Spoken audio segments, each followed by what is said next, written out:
They want Kristi Noem to resign over expired call center contracts during a flood?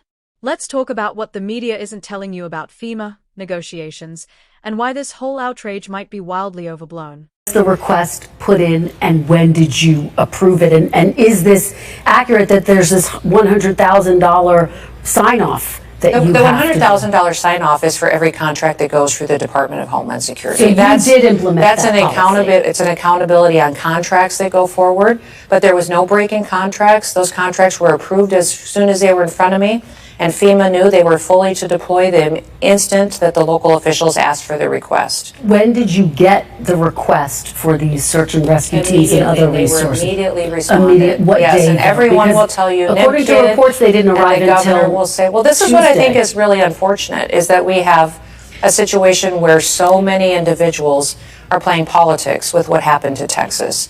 And the governor and the emergency responders on the ground, the mayor of that city, the judge in that county who has some authority over emergency response, every one of them said, as soon as we asked for help, they were here. The federal government was here. And we didn't just deploy FEMA, we deployed our Coast Guard and BORTAC teams. Border Patrol was amazing. Every single agency that we had was there helping as many individuals as we possibly could. And that's what I think is remarkable. It's a very different response, I think, from the federal government we've ever seen in a disaster like this, because we had so many different agencies immediately respond, and that's the way that it should be. I do want to talk big picture in just a moment, but the New York Times is reporting that thousands of calls from flood victims to FEMA call centers went unanswered in the middle of this ongoing disaster because you didn't renew contracts to keep call center staff in place until nearly 1 week after the floods. Why did it take so long to extend those contracts? It's just false. Those contracts were in place. Nobody, didn't take 5 days? No employees were off of work. Every one of them was answering calls.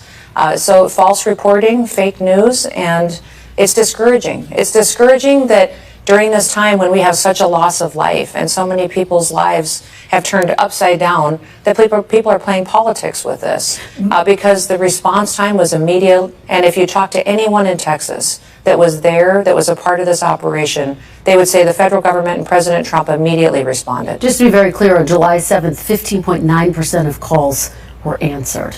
I mean, does that concern you that only 15% of calls were answered? These were people in a desperate state. FEMA, often the first call that they make, only 15% were answered on July 7th, several days after the floods. These contracts were in place and those people were in those call centers and they were picking up the phone and answering these calls from these individuals. So that report needs to be validified. I'm not certain it's accurate, and I'm not sure where it came from. And the individuals who are giving you information out of FEMA, I'd love to have them put their names behind it, because the anonymous attacks to politicize this situation is completely wrong. I care. These emergencies need to be conducted exactly how President Trump handled this one. It was that the local responders are the ones who execute the response. The state comes in and manages it, and then the federal government comes in and supports it.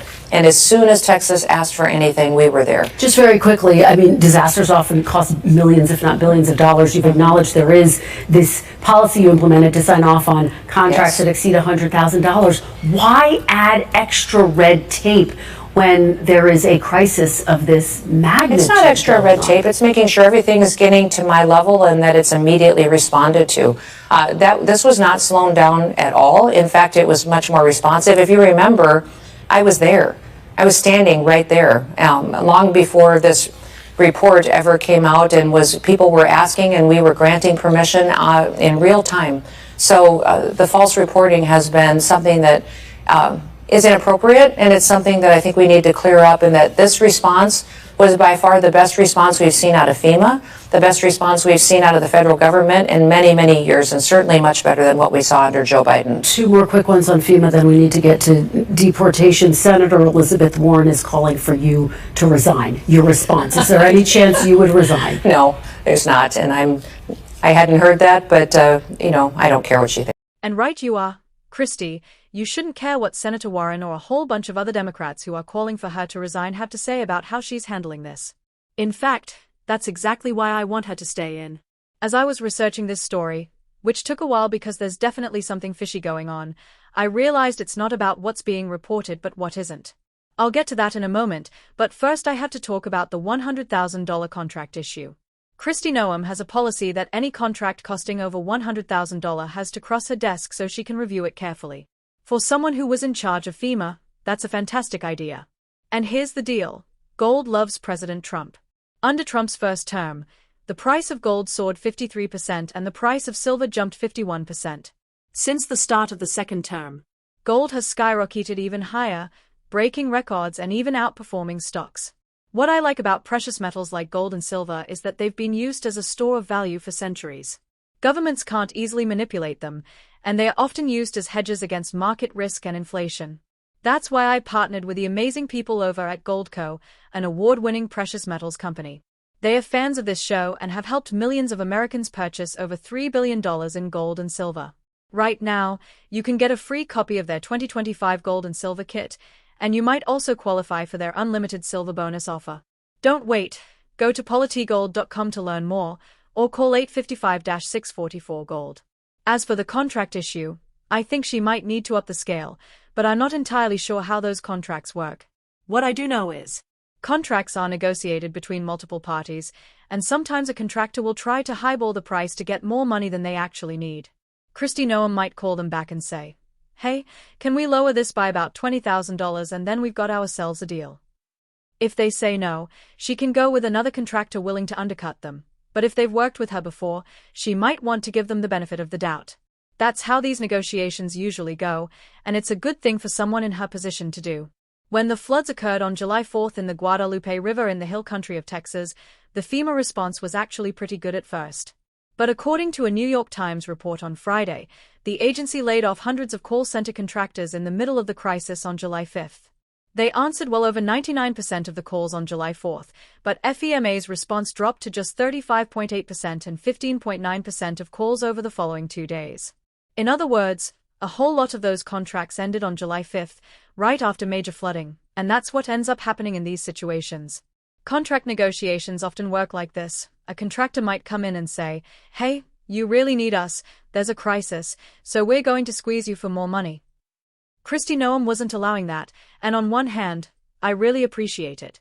The reason I'm saying that part has been left out of the reporting is because I actually read the New York Times article itself, and it's vague on the details.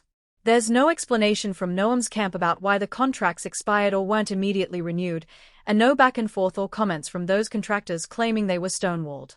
The New York Times should have dug into those areas, and the fact that those details don't appear in the report suggests to me there's more to this story. That's my theory on the issue, but I hope more of the truth comes out here. Ultimately, though, the idea of having Kristi Noem personally review every single contract over $100,000 is good for business, especially because we've seen FEMA fumble the ball over and over again. I'm just young enough to have been politically conscious in 2005. I was about 12 years old, and I remember what happened with Hurricane Katrina. When the levees broke, Katrina had hit them dead center, putting so much pressure on the levees that they collapsed and flooded all of New Orleans, or at least a huge chunk of it. The real issue was that both the governor and the mayor, Democrats at the time, back when the South wasn't fully Republican until the early 2010s, had the opportunity to evacuate people and refused to act. It took FEMA forever to respond. And guess who got blamed?